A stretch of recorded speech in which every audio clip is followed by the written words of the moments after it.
नमस्ते, मैं अविचल दुबे। कोरोना को ख़त्म करने के लिए, उससे सेफ होने के लिए अगर कोई एक ऑप्शन है तो वो है वैक्सीनेशन। लेकिन भारत में वैक्सीनेशन प्रोसेस की भी हालत बहुत ख़राब है। भले ही हम दुनिया का सबसे बड़ा टीकाकरण अभियान चला रहे हैं, लेकिन वो इतना धीमा है कि हर्ड इम्यूनिटी को पाने में हमें सालों साल लग जाएंगे। और ऊपर से सरकार ने वैक्सीन को लेकर कई सारी बड़ी गलतियां भी कर दी हैं। जैसा कि हमने देखा कि वैक्सीन का ऑर्डर लगाने में सरकार ने बड़ी देरी दिखाई। इसके साथ ही करोड़ों वैक्सीन विदेश में सप्लाई कर दी। और दिक्कत ये है कि अभी हमारे पास वैक्सीन अवेलेबल नहीं है।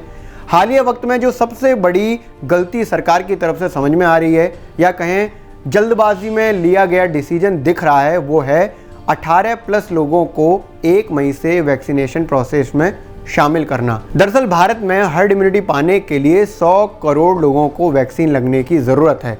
100 करोड़ लोगों को वैक्सीन लगने का मतलब हुआ 200 करोड़ वैक्सीन डोजेस।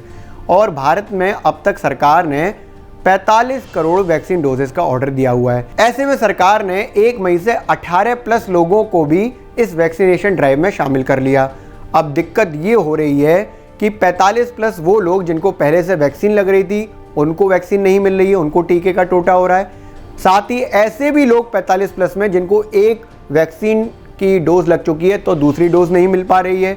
और 18+ लोगों का तो हाल ये है कि उनका रजिस्ट्रेशन हो जा रहा है, लेकिन उनको स्लॉट अवेलेबल नहीं हो रहा है। अगर वैक्सीन की कमी का लेटेस्ट एक बड़ा एग्जाम्पल बताऊं तो महाराष्ट्र सरकार ने 18 से 44 का जो एज ग्रुप है उसमें कोवैक्सीन लगाने के लिए मना कर दिया। अभी वो कोवैक्सीन उन लोगों को नहीं लगाएंगे। उनका साफ कहना है कि वैक्सीन अवेलेबल नहीं है। तो हम चाहते हैं कि 45+ लोगों को ही कोवैक्सीन लगाई जाए। इसलिए 18 से 44 साल का जो एज ग्रुप है उन लोगों के लिए वैक्सीन ड्राइव रोक दिया है। अब डेटा के जरिए जानते हैं कि आखिर भारत में कितने लोगों को वैक्सीन लगी है, वैक्सीन की रिक्वायरमेंट क्या है और अवेलेबिलिटी कितनी है। तो भारत में अब तक करीब 17.5 करोड़ लोगों को वैक्सीन लग चुकी है। इसमें 13.5 करोड़ लोग वो हैं जिनको वैक्सीन की पहली डोज लगी है, और 3 करोड़ से ज़्यादा वो लोग हैं जिनको दूसरी डोज भी मिल गई है। 16 जनवरी से भारत में टीकाकरण अभियान शुरू हुआ। सबसे पहले हेल्थ केयर वर्कर्स को वैक्सीन लगाने की बात हुई। तो अब तक जो हेल्थ केयर वर्कर्स हैं 95 लाख, उनको पहली डोज लगाई जा चुकी है। वहीं 64 लाख से ज़्यादा हेल्थ केयर वर्कर्स को सेकेंड डोज लगाई जा चुकी है।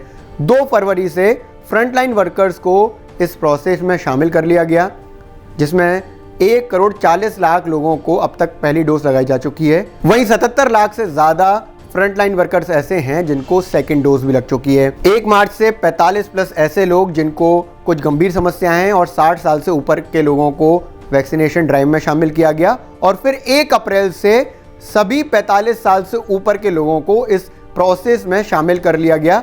तो अब तक अगर आंकड़ों की बात करें तो 5.5 करोड़ लोग ऐसे हैं जिनको पहली डोज लगाई जा चुकी है। साथ ही 65 लाख लोग ऐसे हैं 45+ उम्र के जिनको सेकेंड डोज भी लगाई जा चुकी है। अगर 60 साल उम्र से ज़्यादा के लोगों की बात करें तो 5 करोड़ से ज़्यादा ऐसे लोग हैं जिन्हें पहली डोज मिल चुकी है वैक्सीन की, और 1.5 करोड़ लोग हैं जिन्हें सेकंड डोज भी मिल चुकी है। जैसा कि हमने पहले जिक्र किया कि सबसे बड़ी समस्या इस वक्त यही है कि बिना सोचे समझे जल्दबाजी में 18+ लोगों को इस वैक्सीनेशन ड्राइव में शामिल कर लिया। और दिक्कत ये हो रही है कि वैक्सीन अवेलेबल नहीं है, इस वजह से इन लोगों को भी वैक्सीन नहीं मिल पा रही है। तो 1 मई से अब तक की बात करें तो 18 से 44 साल का जो एज ग्रुप है उसमें फर्स्ट डोज 20 लाख से ज़्यादा लोगों को ही मिल पाई है। ये काफ़ी कम संख्या है। अब ज़रा ढंग से समझते हैं कि आखिर ये समस्या आ क्यों रही है। तो अगर मार्च की बात करें तो मार्च में डेली एवरेज था जो वैक्सीन लगने का, वो करीब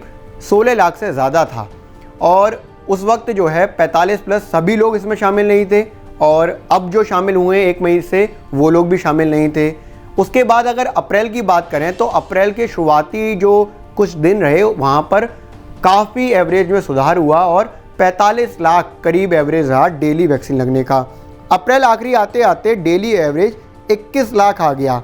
ये 21 लाख एवरेज आ गया जब 45+ लोग सभी लोग इसमें शामिल हो गए। मई की शुरुआत में ही जो डेली वैक्सीन लगने का एवरेज है वो गिरकर 16 लाख आ गया, जबकि इसमें 18+ लोगों को भी शामिल कर लिया गया था। तो एक बात बिल्कुल साफ हो रही है यहाँ पर कि हम मई में मार्च वाली रफ्तार में आ गए, जबकि मार्च में जो एज ग्रुप्स थे वो काफ़ी कम थे और इस वक्त सभी एज ग्रुप, केवल 18 साल से कम के जो लोग हैं उनको छोड़ दें तो सभी लोगों को इसमें शामिल कर लिया है, दायरा बढ़ा दिया, लेकिन वैक्सीन ही नहीं है। और अगर इसको कंपैरिजन में समझें तो 1 अप्रैल को 36 लाख से ज़्यादा लोग थे जिनको वैक्सीन की डोज लगी थी। 1 मई को ये करीब 18 लाख हो गए, यानी कि सीधे आधे हो गए, जबकि 1 अप्रैल को 18+ लोग शामिल नहीं थे। SBI ने अपनी एक रिसर्च में बताया है कि जिन राज्यों में कोरोना सबसे ज़्यादा है और जहां पर वैक्सीनेशन सर्वाधिक ज़रूरत में है, वहां पर ही सर्वाधिक कमी दिख रही है वैक्सीन की अवेलेबिलिटी की। दिल्ली की अगर बात करें तो 4.5 लाख वैक्सीन ही बची हैं। 5% हमें रिक्वायरमेंट है और मिल रही हैं केवल 2.3%, यानी कि आधे से भी कम। महाराष्ट्र की बात करें तो करीब 7 लाख ही वैक्सीन अब आगे के लिए बची हुई हैं। करीब 18% हमें रिक्वायरमेंट है, लेकिन महाराष्ट्र में मिल रही हैं 10%। उत्तर प्रदेश, जहां पर देश की सर्वाधिक जनसंख्या है, वहां पर सिर्फ 12 लाख वैक्सीन ही बची हैं। 12.5% जो है वो हमारी रिक्वायरमेंट है उत्तर प्रदेश में, और हमें 8.5% मिल रही है वैक्सीन। तो इस पूरे डाटा के जरिए हमने समझा कि किस तरह से दायरा बढ़ने के बाद वैक्सीन की कमी के चलते वैक्सीनेशन प्रोसेस पूरी तरह से बर्बाद हो गया है। तो एक तरह से देखें तो 1 मई से 18+ लोगों को शामिल करना अब भारी पड़ रहा है। स्थिति इतनी ख़राब है कि करीब 6.5 करोड़ लोग 18+ के वो लोग जो वैक्सीन लगवाना चाहते हैं वो रजिस्ट्रेशन करा चुके हैं, लेकिन अब तक सिर्फ 20 लाख लोग ऐसे हैं जिनको वैक्सीन मिल पाई है। अगर मोटे तौर पर देखें तो 18 से 44 साल का जो एज ग्रुप है जिसको 1 मई से शामिल कर लिया गया है, उसका जो अब तक का डेली एवरेज आया वैक्सीन लगने का वो 2.25 लाख आया है। 2.25 लाख लोगों को डेली वैक्सीन लग रही है। ये सिर्फ 3% है जितने लोगों ने इसमें रजिस्ट्रेशन किया है।